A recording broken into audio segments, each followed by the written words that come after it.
There is a fifth dimension, beyond that which is known to man. This is the dimension of imagination. It is an area which we call the Twilight Zone.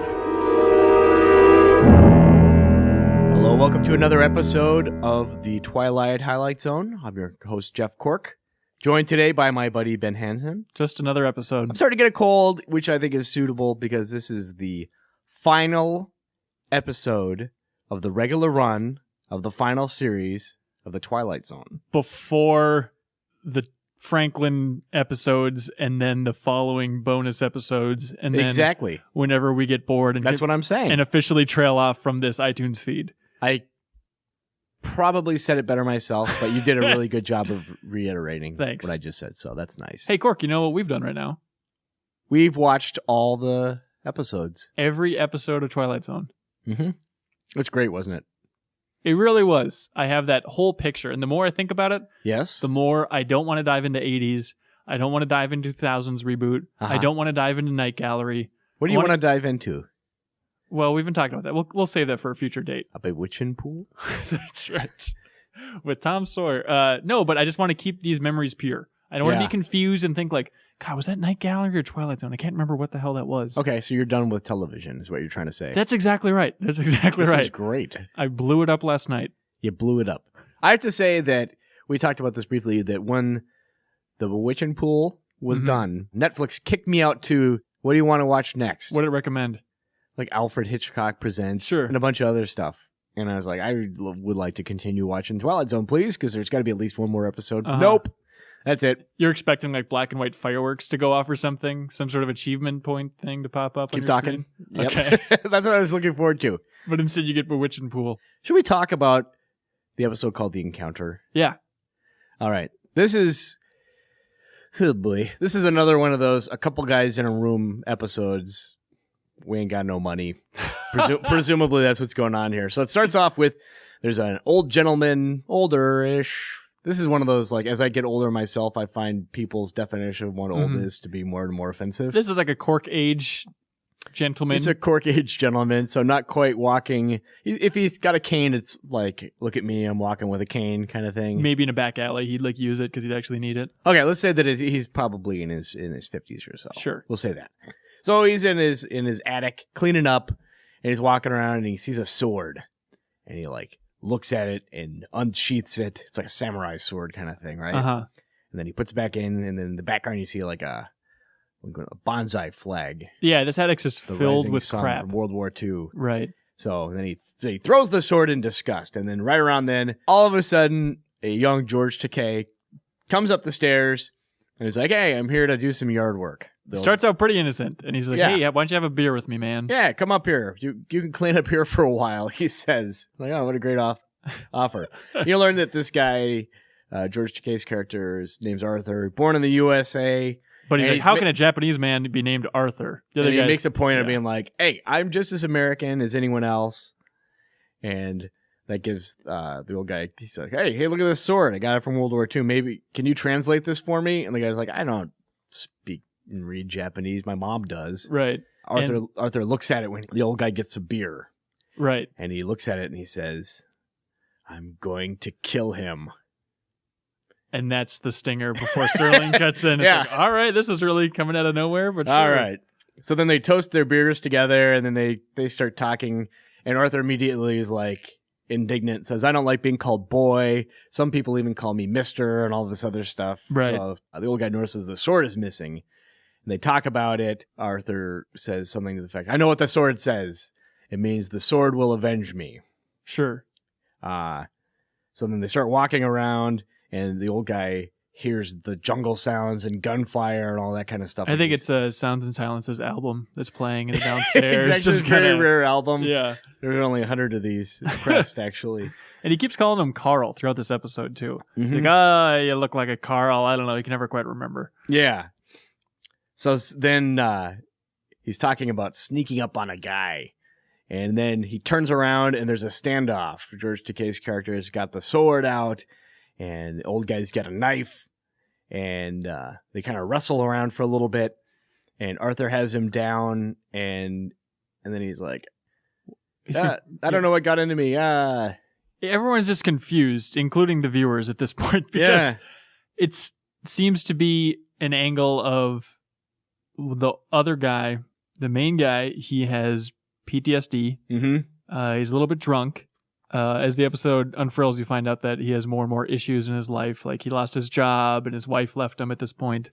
But Arthur just seems like a good kid. Yeah. Old George Takei, who just happens to be holding a kind of sort of haunted, possessed sword that the other guy had tried to give away several times, but the garbage men kept bringing it back. It's kind of like a living doll situation. Exactly. Yeah. So Arthur is like, enough of this. This is crazy. I'm out of here. Tries to leave, and he's like, the door's locked. Right. And you learn, well, that's funny. The door doesn't have a lock on it, so it's stuck or something. Mm-hmm. So then they go back up, and George Takei starts talking about his dad getting killed at Pearl Harbor. Mm-hmm. And then as he starts talking more and more, you learn that, okay, by the way, my dad also signaled the planes. Yeah, it starts out with him like, oh no, he was a war hero. He's been living there for a long time. Yep. He helped build all that stuff. Yeah, and then he just slowly breaks himself down to the point of saying like, oh yeah, basically Pearl Harbor is my father's fault. Yeah. The old guy takes it in stride. He's like, hey, don't leave. You seem like a nice guy. Here, have another beer. He just really wants to drink a beer with him. Right. And then as he's drinking the beer, the guy just starts going off again, like he's laid off so he comes to work and he's been drinking a few beers. He drives a cat. You know what that is? He's like an earth mover. We move Earth. We don't manicure it, he yeah, explains. Yeah. Exactly. And he's like, do they care about that? Nope. I give my job to the Mexicans, the Chinese, all this stuff. My wife's leaving me. But women are a dime a dozen. Anybody that's been to the Orient knows that. He explains. Sure. Yeah, exactly. And then he's talking about how when he was in the war, he was just following orders that he was just supposed to burn the Japanese out of caves. He was told that like they were all apes. They're all apes back then. But then in the beginning of the episode, he also tried to compliment this young buck by talking about like, oh, we all respected the hell out of the Japanese. Like they fought like tigers. They're really, everybody looked up to them. Anybody that was actually over there respects you guys. But now he's all conflicted like, well, we thought you were apes, but then they tell us that you're highly cultured people, and it's like, I don't know what to think. It's my favorite part of the episode is, when he breaks that down, and then he just explains that he's been pushed and pulled by propaganda until he hates everybody. It's just like, throughout his life, I've just been distorted so many times about who to hate and what to believe that my mind is just basically mush at this point. Right. So things get a little heated. Maybe some words are spoken. Yeah, they start fighting, and it's a very confusing fight sequence where then eventually Arthur's like pulling on his leg after the other guy's already fallen down. Yeah, and that act somehow causes him to get impaled on the sword. But they never really show the sword impaled. They show him like picking the sword up afterwards. But basically, this guy fell on the haunted dumb sword. And he gets killed. And Arthur picks up the sword, yells bonsai, and jumps out the window. And then it shows the door to the attic creaking open. And Serling explains that their disease was guilt. That's what was going on here. That was the real issue. Holy cow. All right. So I was reading a little bit about this episode, and this is one that did not go into syndication. It's one of only like 4 half-hour episodes that didn't make it into syndication. And the theory was that people might have seen it as offensive. Maybe the whole bonsai jumping out the window, and when he calls him like it's either filthy or dirty little Jap. I can't remember. Yeah, it's a fair amount of that, but I mean, the entire episode kind of fluctuates between George Takei's character kind of spinning out of control, getting too aggressive, and the other guy being like, "Hey, calm down, I just wanted to have a beer," and George Takei being cool, and the other guy getting more and more hostile, remembering just his days during the war fighting these guys, and when he killed that guy after he surrendered and whatnot. But like, you just think about it from George Takei's perspective. If George Takei takes this stuff super seriously, like he was actually in he's in a internment camp. Yeah, exactly. Exactly. Like this is very near and dear to his heart. And the idea of like taking this episode where it's like, what's the message? Like that whole thing about his father triggering Pearl Harbor, it doesn't cast the most positive light on Japanese people. Like there's no positive spin to this. It's not like an anti-hate episode. I guess it's kind of maybe an anti-propaganda episode just with his last speech. I think the message, to use one of your favorite phrases, is big dogs gotta eat.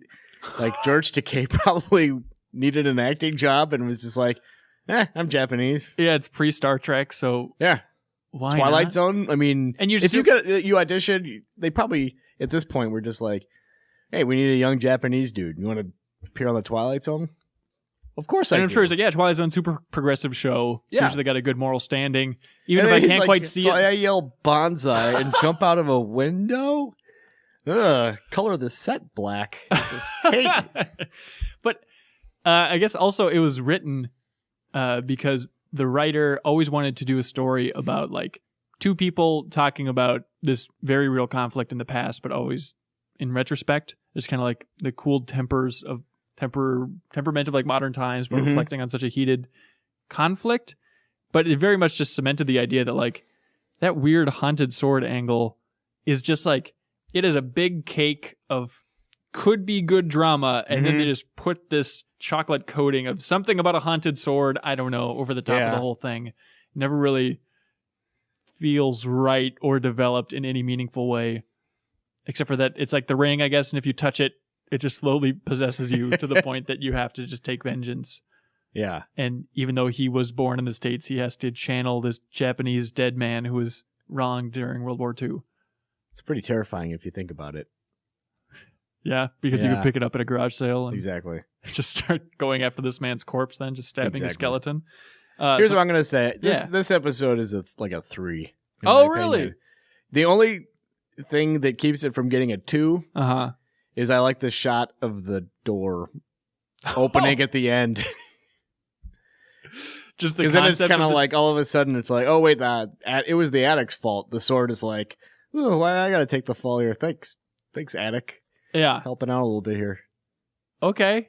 All right. That's a little more harsh than I was going to give it. I gave it a 6. But I think I overscored a little bit. That's okay. I think I'm going to bump it down to a 5. Yeah. I do. The haunting angle was so thin, but I do like the idea of just these two guys trying to reconcile what's happened in their past and this guy's life just crumbling down around him and just wanting to drink a beer with George Takei. Yeah. I'll settle down on a 5 for that one. That works. All right. Moving on to Garrity and the Graves. That's Mr. Garrity, if you please. Yes, and Mrs. Graves. So it opens in a place called Happiness, Arizona, on a sign that explains that 128 people died, and that was during the founding. It's a whole new town now. And so this guy, Mr. Garrity, goes into the bar there, the saloon, I guess you call it, and find out that this town used to be, it's only been Happiness, Arizona for 10 months, and it used to be called Dead Men's Junction, Boot Hill Village, or Satan's Doorstop. All of this good stuff. But that's all changed. That's all in the past because the new sheriff put a kibosh on firearms. Yeah. There are no guns allowed anywhere in this town. So immediately I'm thinking that this Garrity character coming to town is just going to take the whole thing over. Like he's just loaded to the gills with guns. By the way, Yeah. he is a snappy dresser. He's wearing a really crazy plaid suit, this Mr. Garrity fella, and this really flowery shirt. It's like a tablecloth kind of wrapped around his body. Yeah, it's good stuff. But he explains that he's not in the killing business. He's in the services business. And the bartender's like, oh, what kind of services are we talking about here? And he explains, I bring back the dead. And the bartender drops his glass of beer. Yeah. And there's like a little stinger like, of course. Yeah, then Serling gives a whole speech. And this speech really stands out to me. Okay. Do you know why? No. Serling's intro, he explains it like, oh, I know this sounds like an outlandish concept, this bringing back the dead, but don't laugh it off, Missouri. He calls out Missouri specifically. Oh, you know why? Why? Missouri is the show me state. Is that... And so people always connect it with them? I think maybe back then. This is also an era you got to remember where people said peanut butter and jelly.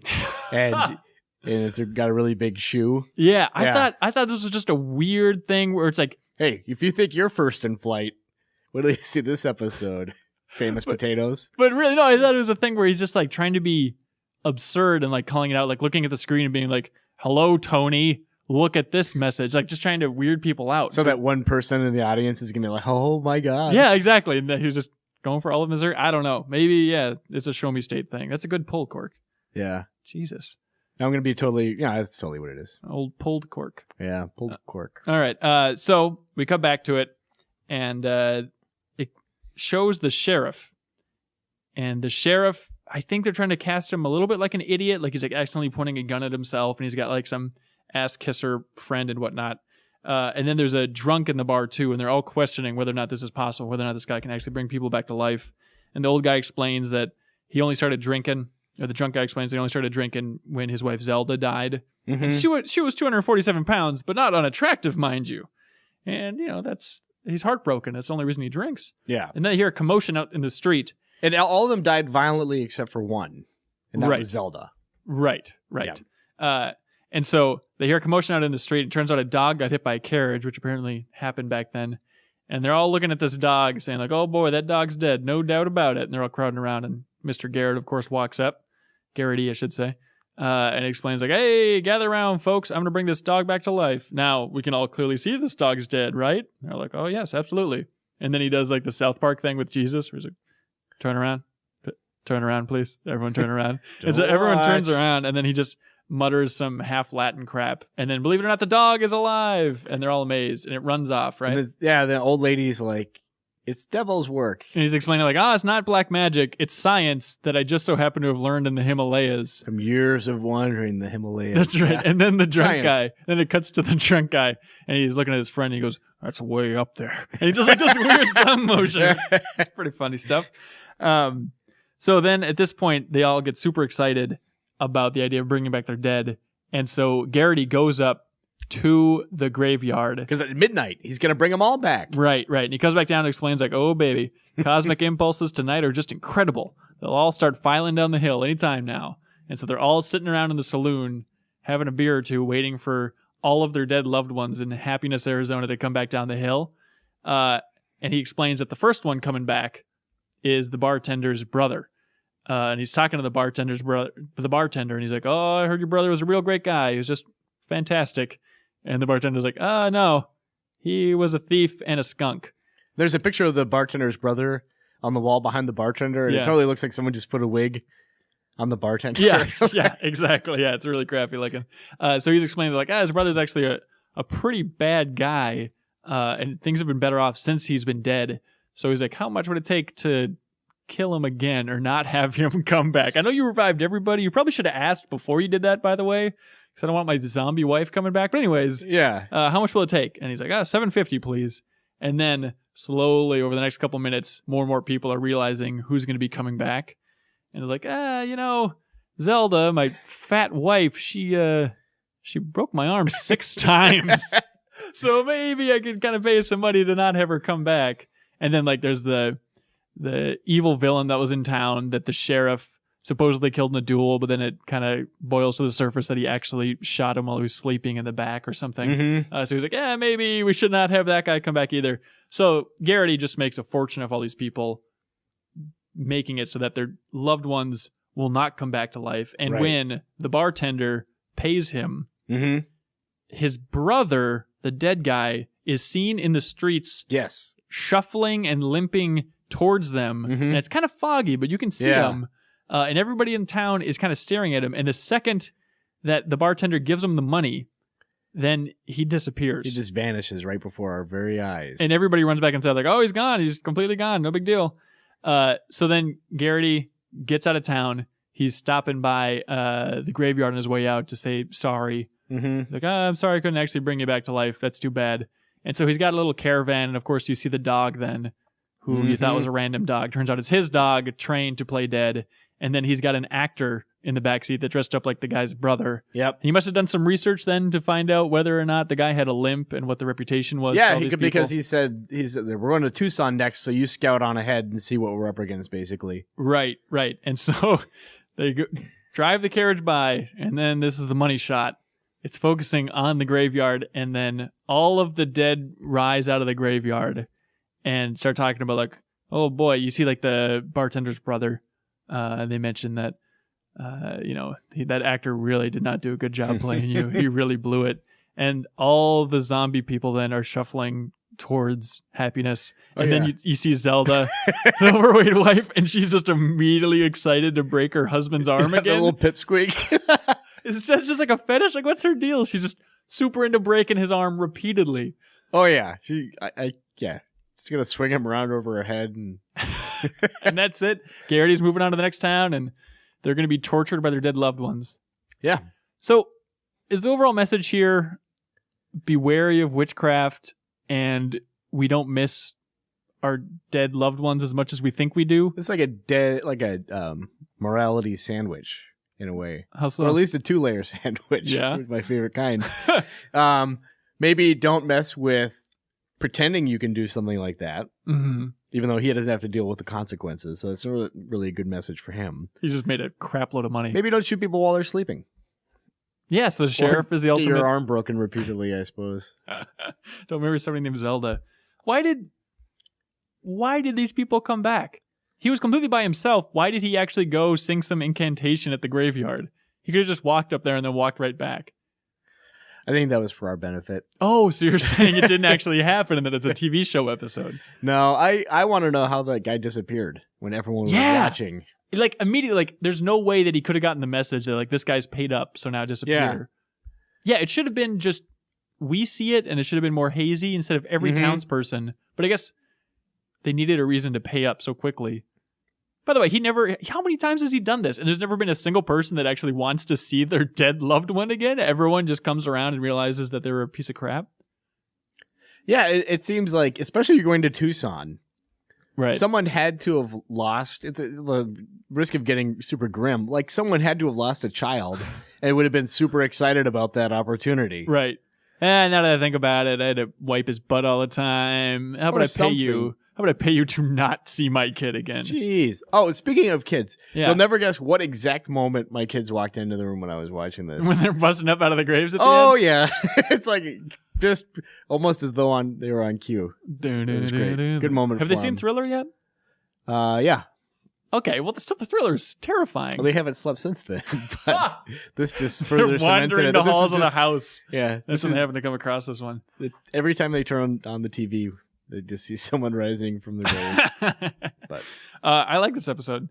Yeah, this is a pretty fun episode. I think it's the highlight of the block here. Yeah. I give it a 7. Yeah, as did I. All right. That's not an encouraging sign that a 7 is considered to be the highlight of the block. But let's keep going, man. Let's do it. What's the next one? Brain Center at Whipple's, which is just a riveting title. Oh, brother. Brain Center at Whipple's. As we start, it is as we learn shortly afterwards, we're watching a stockholder film about Whipple's, which is a factory all over the United States. It's got 283,000 people working for it, and as the film says, they only take forward steps. So right now they've got the X109B14 machine, and it's a new piece of equipment that will allow them to eliminate 61,000 jobs in their Midwestern plant. So in 6 months they'll be operating Brain Center of Machines, and this is the end of their 1967 report. I like that the guy on the documentary, or in the little video, like, he's kind of nervous. Mm-hmm. He's kind of a bad speaker. He's kind of going slow. Yeah, he calls it the 1967-year report. Yeah, he's just very formal and crappy at his job. So then we go back to that guy is Mr. Wallace Whipple, and Whipple is talking to this other guy, Hanley, and Whipple's like, so what do you think? And you can see his personality shifts over, as you point out. He's like super confident. He's a jerk. He's the boss. And Hanley is totally not impressed. And Mr. Whipple's joking about, well, pretty soon we're just going to donate our punch cards to the museum. And then they kind of says, well, these guys with jobs and all this, these guys have jobs and families and all that stuff. And Mr. Whipple's like, well, you're anti-progress. Right. When it comes to the aforementioned progress, you're a foot dragger. Yeah. At this point, you notice that Mr. Whipple has got two things. He can't stop f***ing around with the knobs on this computer as he's talking. Yeah. And he also won't stop swinging his goddamn keychain. Yeah. It's just constantly spinning around. It is super annoying. So Hanley says, asks, are you trading this efficiency for pride in your products? And he's like, no, products are what it's all about, blah, blah, blah. So Whipple, this is a really boring episode. I'm just going to put this out here. So Whipple says, why don't you call the plant foreman, Mr. Dickerson, in here, and I'll show you how great I am. We're going to give him notice and all the other guys that we're firing. Right. So guy comes in, a couple of guys come in and they wheel the computer downstairs to the factory, the plant floor, and he's saying, be careful and all this stuff. Mr. Dickerson comes in and gets fired, and he says, all right, that'll be all, Mr. Dickerson. And then Mr. Dickerson says, yes, that'll be all. And then he cracks. So Mr. Dickerson and Hanley go downstairs, and they're looking at the machine. Next thing you know, Dickerson's at the bar, and he's holding out his hands, telling the bartender, you know what these are? These are obsolete. Uh-huh. And Dickerson tells the bartender, I'm going to go there, and I'm going to turn these machines into piles of nuts and bolts and just all this stuff. And the bartender's like, all right, whatever. So he runs into the plant floor where all the computers are, and Mr. Whipple sees him and says, hey, you walked right past the watchman. And then they argue for a little bit, and Mr. Whipple says, you know, this machine is, finally we learn what this stupid factory does, but I don't know, maybe they said it, but I didn't catch it. What is it? Oh yeah, this machine is a lathe operator and a press operator, and it's worth more than you. Sure. So. And then he really starts screaming, I'm a man, Mr. Whipple, and that makes me better than that hunk of metal. And then he whips out like a crowbar and starts attacking the machine while just giving the performance of his lifetime, screaming like a maniac. Yeah. So then we're back in Mr. Whipple's office, and Wait a minute. What? You're missing the climax of this, because he's attacking this machine, and there's a security guard there with a gun, and then the Mr. Whipple grabs the security guy's gun and shoots this guy, and he falls into the machine. And then he whispers to the machine as he's dying that it took a man to kill him, and that the computer didn't do it, and that humanity still has a place in the world because he was killed by a human being. It's not a great scene. If this actually happened, it would not be a great scene. Sure, naturally. The performances are fantastic. Okay. Oh, it's just amazing. Great. So we go back to Hanley talking to Mr. Whipple, and Hanley's like, well, you know, Mr. Dickerson's in the hospital now. And Mr. Whipple says, well, you know, I'm working on a new Sentry device, and I just ordered one, and it's going to monitor everybody. This one only replaces one person. You. Good Lord.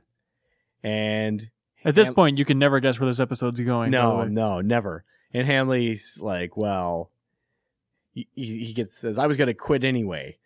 And basically, Whipple's like, well, I'm going to give you a great pension, some really generous severance pay, and all this other stuff. And Hanley sticks it to him, and he says, I've got something to give you in return, and slaps him. And his revenge, I'm walking away clean. And basically, yeah, he's been there for like how many decades, and he's like, he's so disgusted he won't even take his severance money, no pension or severance money or whatever. So he's walking walking away clean. Yeah, he tries to walk out the door then to be a stoic gentleman, but it does not work. No, because you have to have the key card that you have to hold in front of the electric eye. Pretty impressive for the 60s. Yeah, that's how we get in our doors. Pretty amazing. So then we see a montage of a cafeteria, and then kind of like flipping a switch on a computer. Now all the people are gone. Mm-hmm. Another with parking lot full of cars and honking horn sound effects, and then he flips a switch. Yeah. Empty. And then the computer guy comes in, and Whipple's talking about how secretaries are the next to go, and he'll give you a demonstration. He dictates it's like Siri on a typewriter. Yeah. And he's like, look, no errors, whatever. And the computer guy's like, you know what? I'm out of here. I think you need to run an equipment check on yourself. Yep. He tells him. And at that point, we start hearing like snippets of conversations from the past, and the computer just starts freaking out, and he's walking around in a daze. Then he goes to the bar. We see him at the bar talking to Hanley, and they're talking about retirement. And then we learn that the board, get this, they have pushed Whipple out in his position, saying that he was the only guy at the plant, and it was making him neurotic. And now he's retired. He doesn't have a wife or anybody to console him. Nope, man has value. And then it cuts to the factory, and it's what's his face? Uncle Simon. Uncle Simon robot. Except with less of a face. I think they changed the head out on him a little bit. And he's swinging the keychain. That just is like Mr. Whipple. That is the saving grace of this episode, is that it cuts to a robot whipping around a little keychain at the very end. That is exactly what I wrote down as well. I was like, these last two episodes, these two episodes in this block are total bummers with like a funny shot. And you see like the actor inside the robot suit is like picks up the phone and tries to hang it up, but he can't see where the phone is, so he's like kind of jumbling around on the desk. Yeah, and also he just like picks up the phone and just like holds it to his robot stomach for a little bit. Like I don't know what he's communicating. Yeah, and I then need robot awkwardly food. fumbles it down. There's really not a lot going on here. It's just kind of a thought fart. But I will say it's a pretty forward thinking thought fart that it's not just, machines taking people's jobs, but it's computers. Yeah. That was pretty specific for the Twilight Zone instead of just a robotic arm taking people's jobs, Exactly. So I ended up giving this one a 5. I gave this one a 4. Okay. And it would have gotten a 3 if not for that last shot of Uncle Simon. Good old Uncle Simon. Hey, unified Twilight Zone theory. It really, yeah. He saved the day. Uncle Simon He got his leg patched up. That's right. And he's good to go. Job. All right. So we're going to leave that kind of boring but pretty concrete episode to one called Come Wander With Me. So it opens with this broken bridge and a guy who is clearly the Rockabilly Kid, because that's what it says on the side of his car, is leaving his car. And his name is Floyd Burney. And he has to start walking because of this broken bridge. And he walks up to this old music shop, and there's an old man that kind of appears and scares him suddenly behind a counter. And like this shop's just filled with instruments and crap. Cork has a point. You're going to want to edit out my big snarky correction. I wrote down us. I'm not editing it out. Please don't. Leave that in there, please. God damn it, Cork. Don't make me look like an asshole if I'm wrong like that. God, it's so hard not to. I said it's hard not to. Hard. It's so hard. All right. So anyway, no, hang on. So Floyd's explaining that he's really impressed by this shop. He's like, I'll tell you one thing, Donnie. You got a swinging shop here, Dad. Come on, man. And he's trying to... Or he's like, he offers to buy a guitar from the back of the shop, and the old man's just screaming like, no, no, no, no. It's kind of a weird thing because it took me a minute to figure out what's going on. Yeah. The bridge is not washed out. That's what I wrote down originally as it's happening. Yeah. The bridge sucks, but he's stopping the car. This was his destination. Yeah. No, he explains it. Yeah, because he heard that there was some good music around here. So the bridge isn't really out. Yeah, he just stops. Yeah. I think it's a combination of he wanted to get to this place because he heard that he could buy some music, and the Rockabilly Kid needs some new tunes, and then the bridge was also out, so he just had to walk that last bit. That's kind of what I took it as.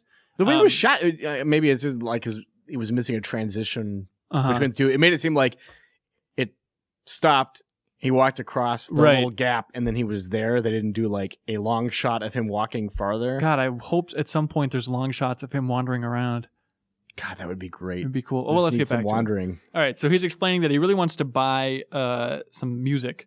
Yes. Or just anything from this old man. Because he's really, I guess, what he's doing is he's buying like authentic folk music. No phonies. Rockabilly Kid needs it, Daddy-O. Come on, Chunky, you're missing the beat now. He's trying to explain. This guy's Lingo City. He's Lingo City, Cork. He's Lingosity. That's right. Pronounced, but that's okay. And so then he hears this woman singing, and I think it goes a little something like this. Is this my cue? That's your cue. Am I whistling? Yeah. No. You're humming.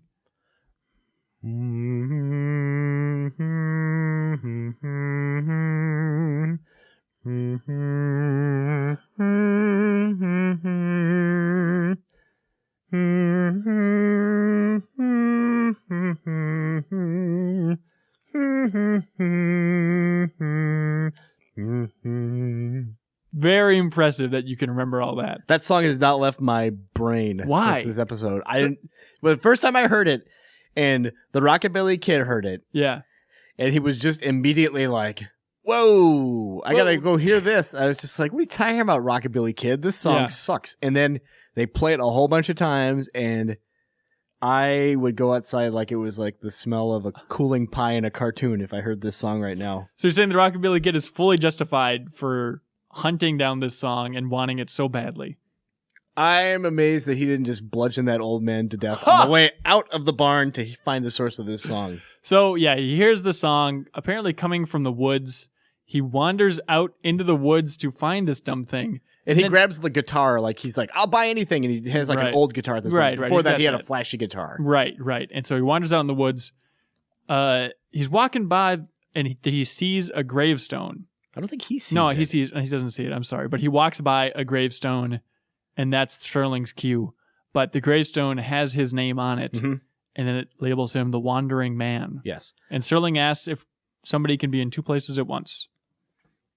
The answer is no. Thanks for watching, everybody. The answer is something. I don't know what's going on with this episode, but we'll keep going. Yeah. So he's wandering around in the woods. There's a lady dressed all in black who I thought at first would be Death, and she's standing off in the forest behind him. Super creepy. Pretty creepy, yeah. He then comes across that same lady, but she's not dressed in black, and her name's Mary Rachel.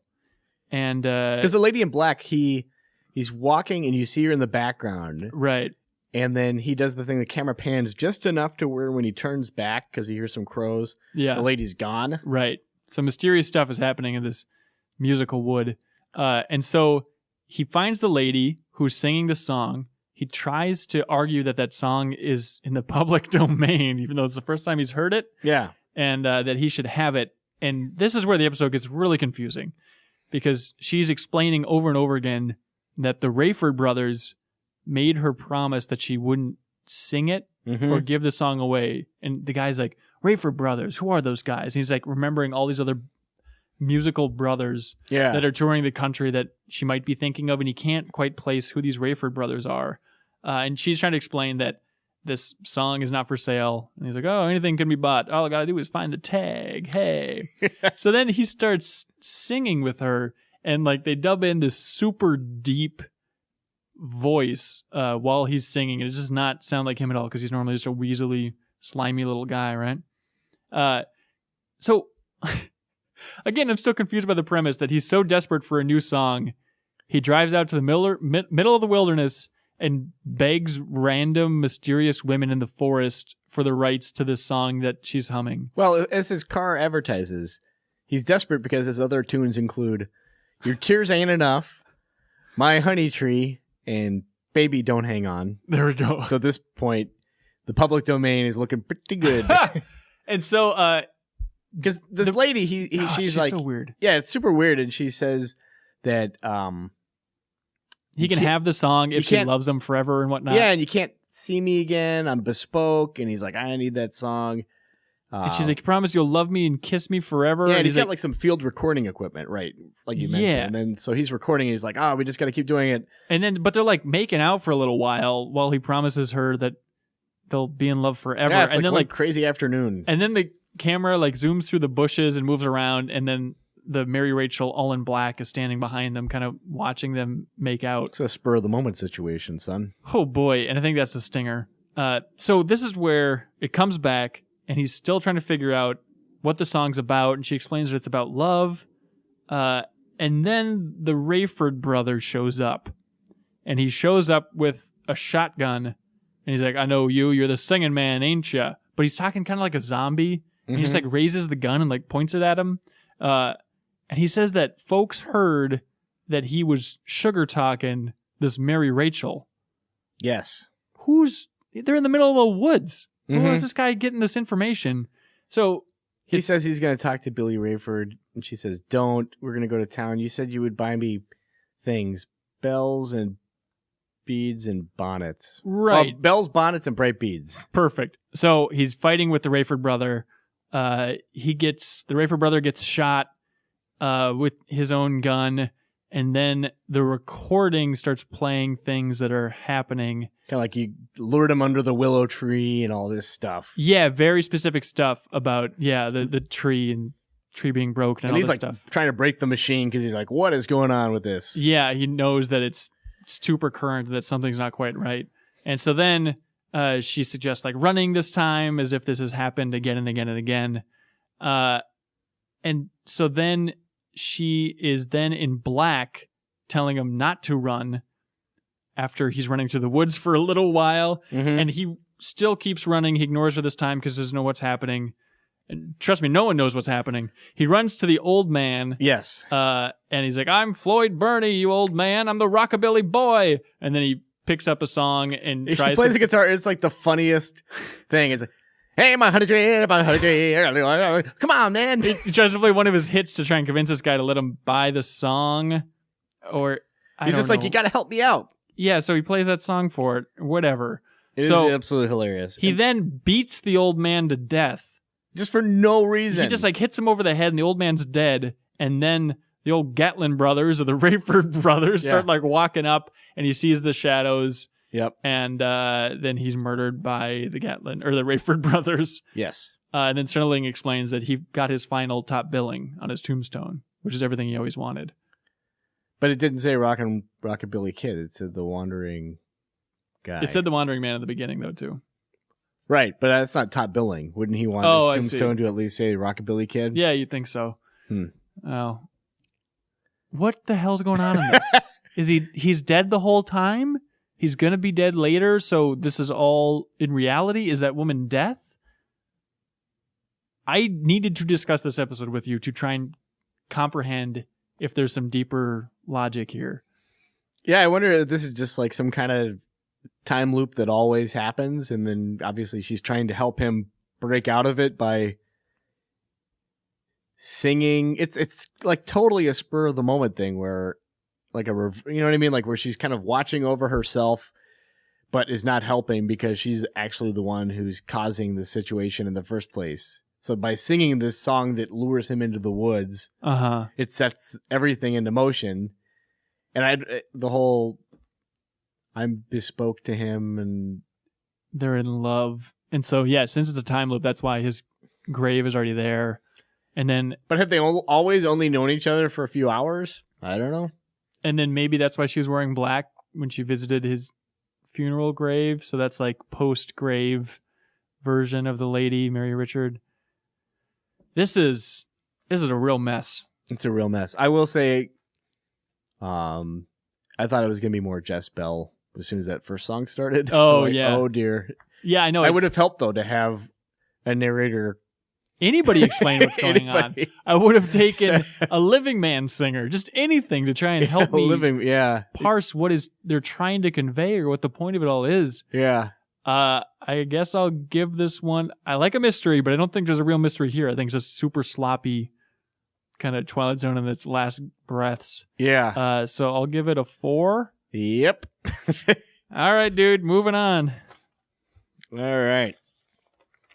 Next stop, The Fear. There we go. All right. I like this episode. Not gonna lie. Cool. So we start up as a police car is pulling up to a house. Guy knocks on the door, comes in, and a trooper says to the lady who answers, "Hey, I heard you were at the general store, and you told the storekeeper that you saw some lights in the sky." Right. And could I stop you before you even get this far? One of my favorite parts of this episode is how it transitions in the very beginning. Like it's on the Twilight Zone title screen, and it's like Starfield backdrop and whatnot, you know? And then it has that cross dissolve and it fades into his truck as he's driving out to meet this lady. But it's like, since it's a black screen and the only thing on it is his truck, like with the dissolve, it just looks like his truck's headlights are 2 other stars on the Twilight Zone screen. Just a cool little effect that they're playing with the intro like that. Cool. So then he goes on and she's talking about how there's lights in the sky. Yeah, she said and then she starts, you immediately realize, oh, this lady sucks. Because she's talking about how I may have just said that because I'm tired of talking about the temperature and all the weather and all this other crap. Bingo so I just games. said anything. Right. And then you learn she was a fashion editor from New York, and then she had a nervous breakdown, and that she kind of moved out to the middle of nowhere to get away from people, but because that's just a myth because everyone's all up in your business no matter where you go. So he says to her, well, you know what? I think you're a charter member of the Insufferable Snobs. And on his way out, you hear sounds and you see some lights. Right. Like UFO-y type sounds and lights. Uh-huh. So then it turns out she says, well, you know what? Here's the deal. I'm not really a snob. I'm actually afraid. Big old fraidy cat. So I lock the door and lock myself up away from other people so that I won't get hurt. And am I an idiot, Cork? Because she explains that she's a founding member of Frightened People. Mm-hmm. And she acts superior to hide her fear. Yeah, basically. She's not talking about a literal group. She's just making... You weirdo. No, of course not. She's just talking about that she's a scaredy cat person. Why is she moving out into the middle of the woods in a dark cabin by herself then? I don't know. You would think that's a bad idea. Yeah. Maybe at this time, that was like the cool thing to do. I've seen Mad Men. Yeah, it seemed like, yeah. I've seen Cabin in the Woods. I know. Anyway, So they look outside and they see this pulsing sun-like beam of light behind the trees. And he says, yeah, stay inside. So he walks out to investigate, and he's carrying what could very well be the largest flashlight ever invented. It's correct. Absolutely incredible. This whole area is very Bates Motel-y from Psycho. Oh, yeah. Yeah. Flashlight included. And he sees all like tops of some trees are knocked down, and she says, hey, is everything okay? And he's like, get back inside. And just then you see the car getting pulled by some mysterious force, like down a hill. I thought for sure it was going in the swamp, just like Psycho. And then it gets turned on its side. So they go back inside, and he says, hey, lock the door. And she says something to the effect, I thought you were brave. And he's like, hey, here's the deal. Being scared is normal. Yeah. I've been in foxholes and all. I've been in 2 wars at this stuff, point. Yeah. But it's how you react is what's the important thing. So they check the phone line, and it's dead. And he asked if she has 2 beds because he'd like to crawl under one of them. Yes. Because the phone's dead. And then we see the outside of the building, the house, and you see like a big shadow, which they don't see. And it's like humanoid shadow. So they're drinking some coffee, and she hears creaking on the roof. Very Invaders-esque. Yeah. So he goes out, and it's a very tense moment where he's kind of wandering around, and you hear dogs. And there's nothing on the roof. But then he goes and sees his car is back on its side. This kind of has got giant fingerprints on it, like literally like giant fingerprints. White fingerprints on a black cop car. And then he comes in and he's like, if he was a private investigator, that would be his advertisement, except it was like, someone had like touched it with white paint on them. And I like the idea he comes back into the cab and he's like, somebody's moved the car, and I think I know how they did it. Like, he's really pieced that together based on gigantic fingerprints on there. It's a really nice maneuver on his part, too. Like, you got this woman who's absolutely terrified, so he's like, so someone moved the car, I think I know who did it, and if my estimates are correct, we're looking at a 500-foot-high invader. Yeah. I like that he calls him an invader, too. I don't know if that's an intentional callback, but... Yeah. So the next morning, they go around and look at the car in daylight, and then that's when they notice a giant footprint. At this point, she's like, you know what? That's it. Goodbye. It starts running away because she's not going to wait for him to try to radio back to home base and everything like that. She's had it. Sure. So then we see her react to the giant and his reaction, and we see what this is. It's a giant. And it's this enormous spaceman, like an astronaut suit, and where its face should be is like a giant eyeball face. Right. And it's super weird looking, pretty creepy, I guess. And it's just standing there. It's like clearly a person in a suit that's just kind of like wafting back and forth. Yeah, and they're like, what is going on? And he's got his little gun pointed at it, and he's like, She's like, why doesn't it do something? Why isn't it destroying us? Yeah, he's like, well, that's a good question. I've got to fill you in on something. I've got to fight that with this. And he's got his tiny gun.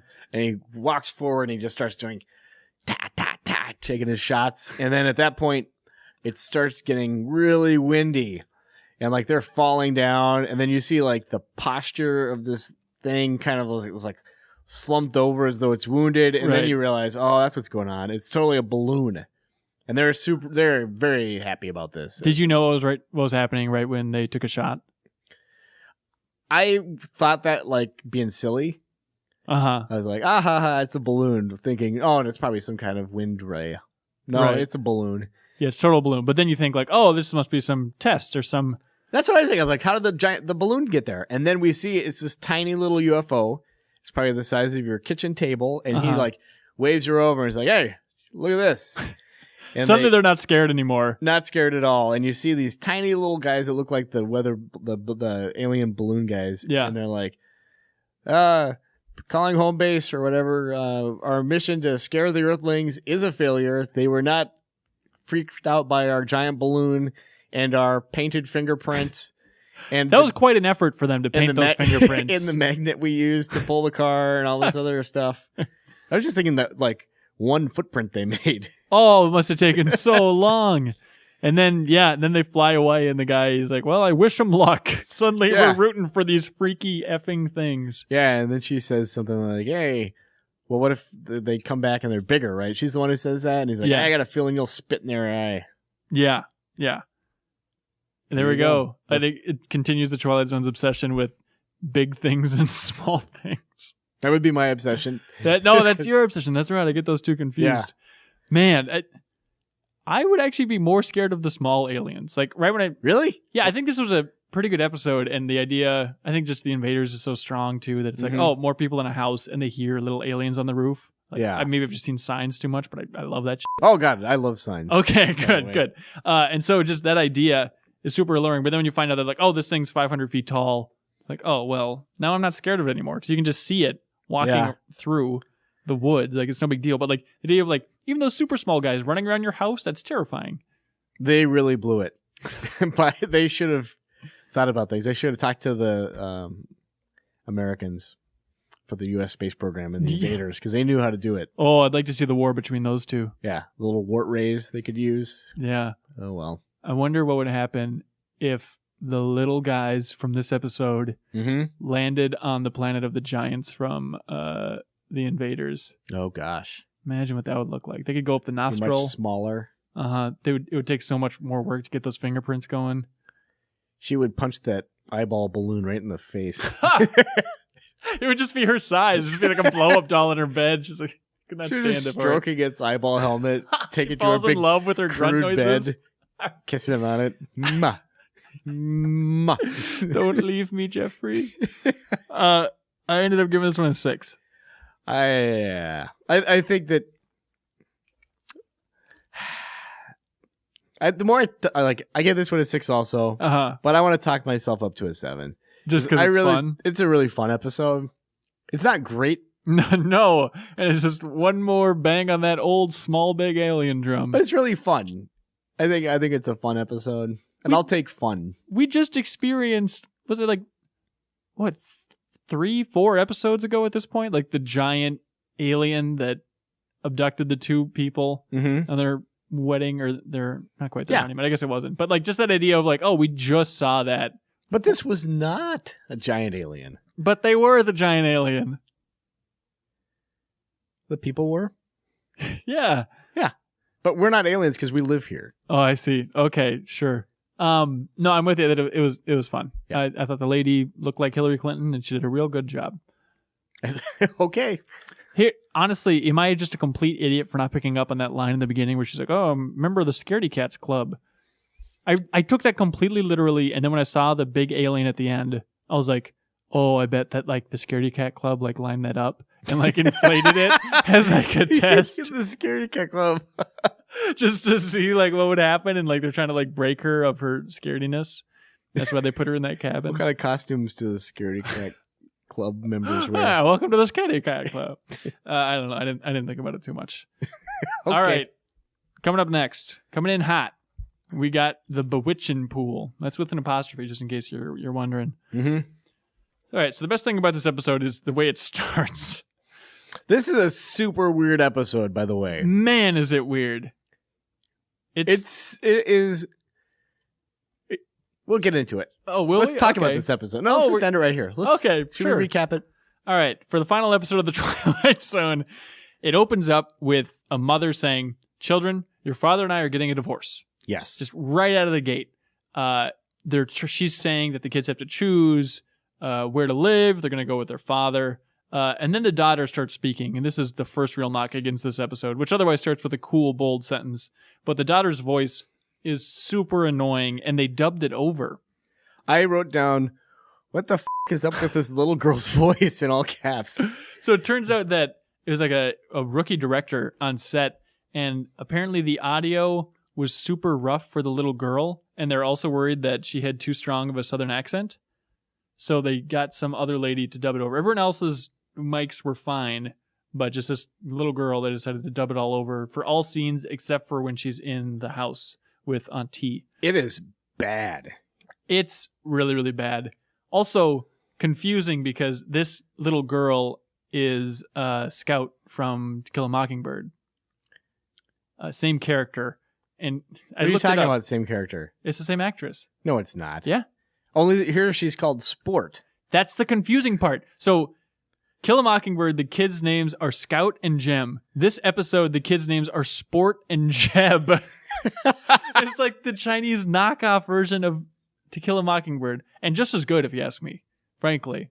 Oh, yeah. Okay, so let's get into beyond just this lady's Is it horrible, really the same horrible actress voice. who played Scout? Yes. Oh, it my is. goodness. Yeah. Sport and Jeb. All right, anyways.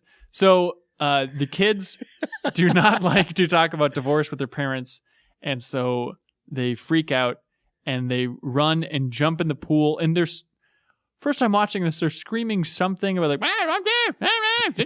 it's screaming in this pool and then diving down, and the wife's panicking like, oh, they're going to drown down there. Go save them. And then the husband's like, I can't find them. They swam down in the pool. I don't know where they are. I can't see them anymore. And then it transitions to Serling, who I really wish was like in a floaty on the other side of the pool. That would have been a nice touch. But of course, he's just standing with his suit on. And so then, okay, this is where it also gets confusing. There's a part real quick though. Sure. The kids disappear in the water. Yeah. After they swim down in the water. The parents are just standing there for a long while. And then finally the mom's like, well, do something. And he's like, oh yeah. He just takes his jacket. Like the slowest reaction. Well, I mean, their family's crumbling apart. Maybe that's one of the reasons is he wasn't protective enough over their children. Yeah. Okay, so lack of urgency. So we come back from commercial. Yes. After that little intro, and the kids are sitting by the side of the pool again. Yes. And it's very confusing because it's like, well, did that not happen? Did they time travel back to a time when their parents were getting along? But then you find out that no, their parents are still totally fighting. Mm-hmm. They're not quite to the divorce point yet, but they absolutely hate each other. And so just to clear up all confusion, the beginning of this episode is the ending of this episode. They just double it up. So this is back in time now before the kids freaked out and the parents get a divorce. Yes. Okay. But it gets confusing. I'll get to that in a bit. So the kids are like playing around by the side of the pool and the parents are screaming at them like, darn you loudmouth kids. And the little boy who looks like a baby Andy Richter, he's explaining that he's just a natural born screamer and he can't help it. And then the kids start staring in the pool and their big game is that they just make stuff up. They just like look at the pool by their legs and they just say like, oh boy, now there's a witch. And the kid's like, oh, I want it to be a fat witch. It's like, there is no such thing as a fat witch. But keep in mind, this is all that horrible dub lady voice. Yes. There's no such thing as a fat witch. Yeah. Something horrific like that. So very confusing where this is taking place in the timeline, but it is still in the past. And so while they're looking down at the pool, having their just most boring possible fantasy game, a Tom Sawyer looking kid. Complete with straw hat. Got a straw hat. He pops up out of the pool and he says, hey, join me. So they swim down into the pool. They come up in kind of a swamp. And it's kind of like a Lost Boys situation. There's like a bunch of kids all around there. Oh, they're playing with like a stick and tire. There's a seesaw, a jump rope. Right. There's everything. There's Aunt T, who is an old lady. Yes. And she's a super nice lady. And like the kids, like the dumb Tom Sawyer kid starts doing this horrible fake laugh when they were explaining that they swam down into a pool. The two, like, Sport and Tom Sawyer kind of get into it, and then the kids chase Tom Sawyer into the Aunt T's house. Right. And then Aunt T gives him boxing gloves. She's like, oh, you go out there and have fun. And then she lets the other kid decorate a cake. And then they all start decorating the cake and have a real progressive good time. at the time because Jeb is going to ice the cake, and Sport is just going to beat the crap out of Tom Sawyer. That makes it sound like a more interesting episode than it is. And this cake is enormous, too, by the way. I don't want to sell this cake short. Right. And the other kids are like, F this. Let's just frost a cake. It looks like more fun. Yeah, they're all having a good time. The kid tells a joke. He says, what do you call somebody that doesn't take a bath and crosses the ocean twice? A dirty double crosser. And they all laugh. Oh, my gosh. Oh, they laugh and laugh. And then the girl's a little bit worried, and she's trying to explain that, like, hey, Auntie's a kidnapper. Mm-hmm. But no, that's not really an issue. And then you can hear the voices of their parents calling for them. Yes. Because they still think that they're drowning in the bottom of the pool. And Auntie's like, oh, don't worry about that. It fades over time. It's no big deal. So then they're like, oh, we should really get going. Because Auntie's going to give them their chores and show them their rooms and stuff. Right. And they're like, oh, no, we should probably go back home. And so then Auntie explains, like, hey, if you leave, it's really tough to come back here. Yeah. They're like, okay, sure. And so they go back. And they're at the pool, and they explain that the father has been looking for them for an hour. In the pool? Like, the parents are still sitting by the side of the pool. They've been there for an hour, and they just can't find him. They're like, where were you? They're like, oh, we were in our room. He's like, oh, no one likes a lying boy. And they start yelling at the kids even more. Dad was probably looking for her and telling his wife, like, I see a fat witch. What do you see? But, I mean, it's implied that the father jumped in the pool, just like the beginning of the episode, which is actually the end of the episode. Just a cursory sweep at best. Like, An hour. Those kids are pretty big, and the pool is not that big either. And they stood there and could not find them. And still were not shocked when they popped up. Just suddenly. Immediately just started yelling at them. There was not like, no. Oh my God, we were so worried about you. It's like, haven't we told you? Yeah, it's all very, very confusing. And so, okay, so then they're still being yelled at, and the mom's calling the kid a liar. Everyone is yelling at each other and whatnot. And so at a certain point then, the boy runs out and jumps in the pool again. Mm-hmm. Right? You don't see it because you just see Sport painting some watercolor face. Right. And so then they go back and they both jump in the pool again because Sport has to go after Jeb. She's got to get Jeb back. Right. Because the mom is starting to get worried. And so Sport goes back to Auntie's house and is explaining, they're like, oh no, our mom and dad, they're going to get back together. They said everything's going to be fine. We're going to go on trips again. It's going to be real fun. Jeb is at the kitchen table shining shoes and right. Auntie is surprised. She's like, it's rare that kids come back. At this point, it's probably rare because parents pay attention the first time their kids nearly drown. Yeah. And they're like, hey, maybe we should pay, don't let them swim unattended. And so they're explaining, they're like, oh, Sport can't be lying because you know what happens to kids that lie, they go to hell and they get all burned up. Mm-hmm. They explain. And so Auntie is like, well, if what Sport's saying is true, then you need to go back home because your parents are going to get back together and they're going to love each other and that you can't stay here anymore. Yeah, and you should run if there's love back at home, she says. Right, because love's the most important thing of all. Yep. And she's got a lisp and all this crap. She sounds like Dr. Light from Mega Man. And so they then go back home and the parents are still screaming at each other. And now this is the beginning of the episode with them explaining, we're going to get a divorce. Yes. And you need to choose what happens. And so the kids then jump in the pool and they're screaming for Aunt T, Aunt T. Mm-hmm.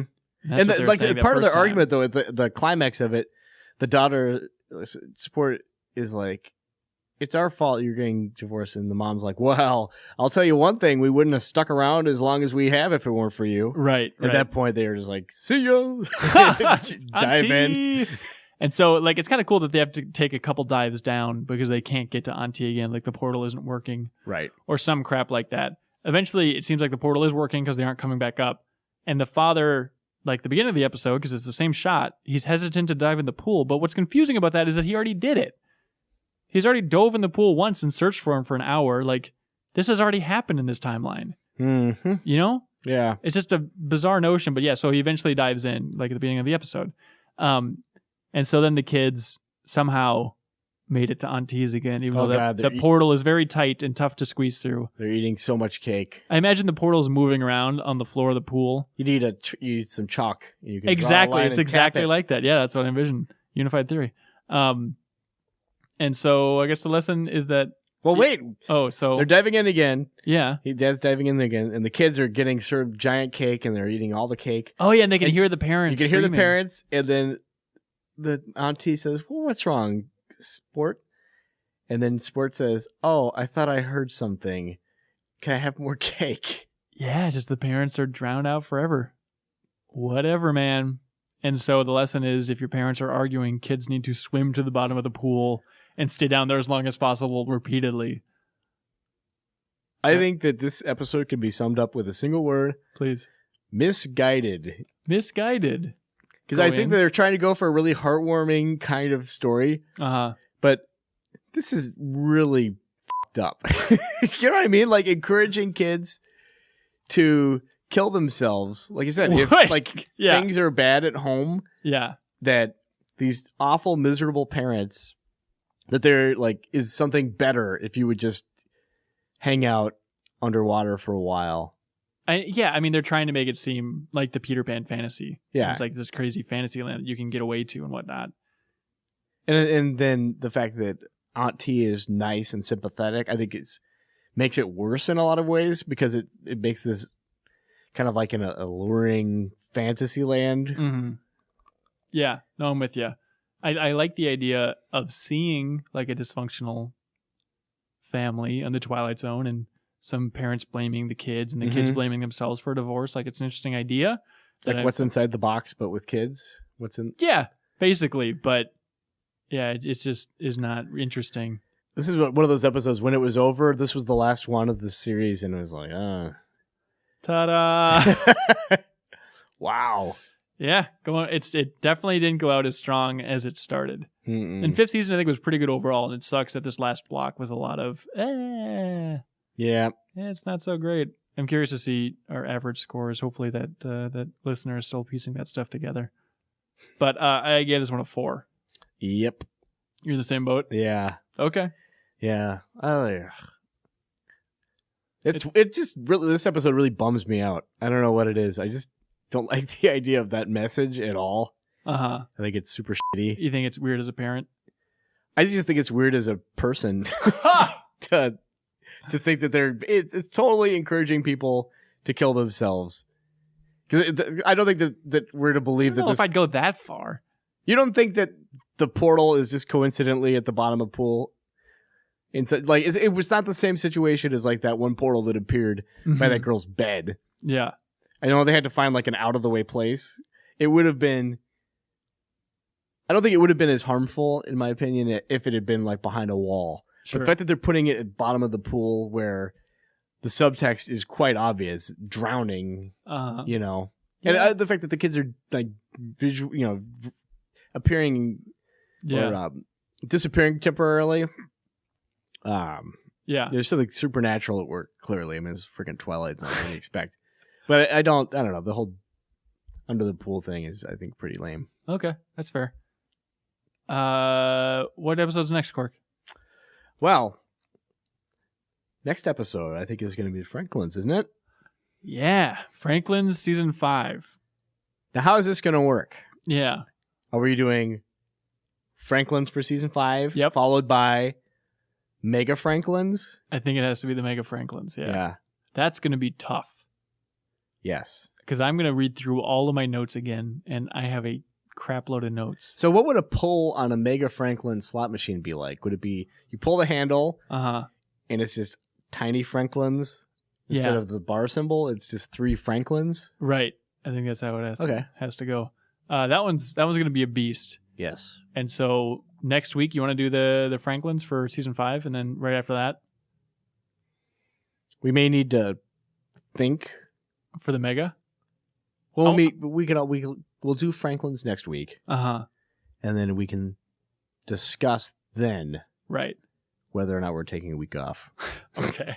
That sounds fascinating. I know. Look forward to that. It's going to be a heated discussion. But now everyone's in Easy Street.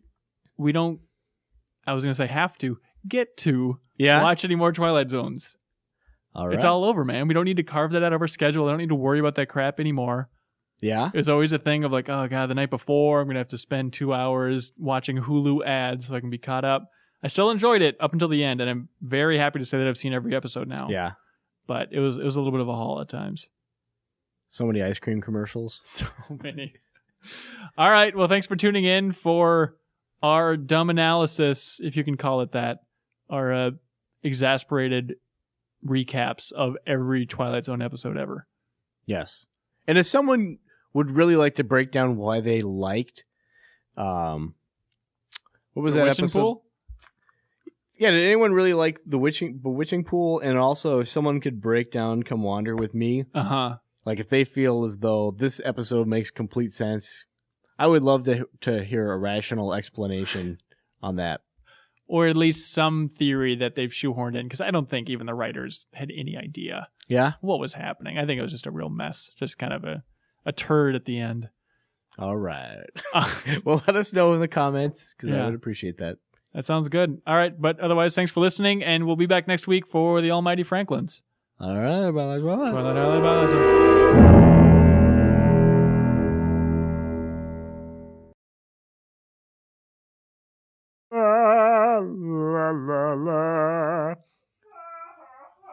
Jeb. La la la la la